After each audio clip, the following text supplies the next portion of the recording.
santunan untuk anak yatim. Itu berupa apa aja sih Pak sebelumnya? Kita acara safari Ramadan ini Jalan aja dulu. Tangan kok mam pegang teman. Boleh nggak kan? Boleh Bang. Serius ya? Serius. kita sudah memberi santunan kurang lebih 1.000 bingkisan anak yatim yang cukup ada alat sekolah dan termasuk bingkisan masalah. Jadi ini puncak acaranya karena kemarin kami sudah kurang lebih paket sembako 2.500 itu di lingkungan wilayah Panjang. Terus kita juga akan membuka 7.500 paket sembako murah. Itu nilainya kurang lebih cuma 20% dari nilai kita beli.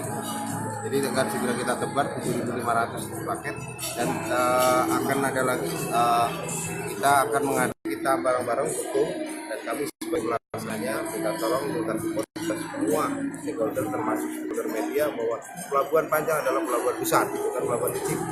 Pak JM tadi kan disebutkan Pak Dirut ini kan salah satu yang nomor 3 gitu kan di Indonesia pelabuhan ini. Ya, makanya sampai hadir ke sini kan. Ya. Nah, apa yang akan kita lakukan agar bisa lebih berkembang gitu? Stagingnya adalah saya perlu kasih tahu ke teman-teman bahwa Pelabuhan Panjang dipilih untuk menjadi pelabuhan digital port pertama di Indonesia yang akan menjadi percontohan seluruh pelabuhan di Indonesia. Itu bukan Tanjung Priok, malah Pelabuhan Panjang dulu karena tingkat kompleksitasnya itu cukup dan tingkat bisnisnya kompleksitas bisnisnya juga cukup. Terus yang kedua, tingkat maturenya pengguna jasa, stakeholder dan semua yang terlibat dalam pengembangan pelabuhan itu ternyata sudah mature dibanding pelabuhan yang lain.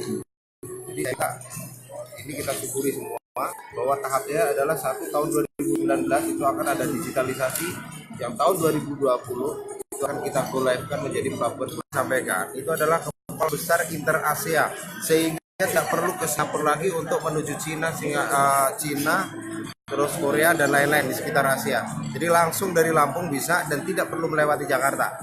Ini yang memangkas kos dan ini akan telah dilirik oleh para pemain ekspor di wilayah Sumatera bagian selatan sehingga yang tadinya ke Singapura akan langsung ke Inter Asia. Dan ini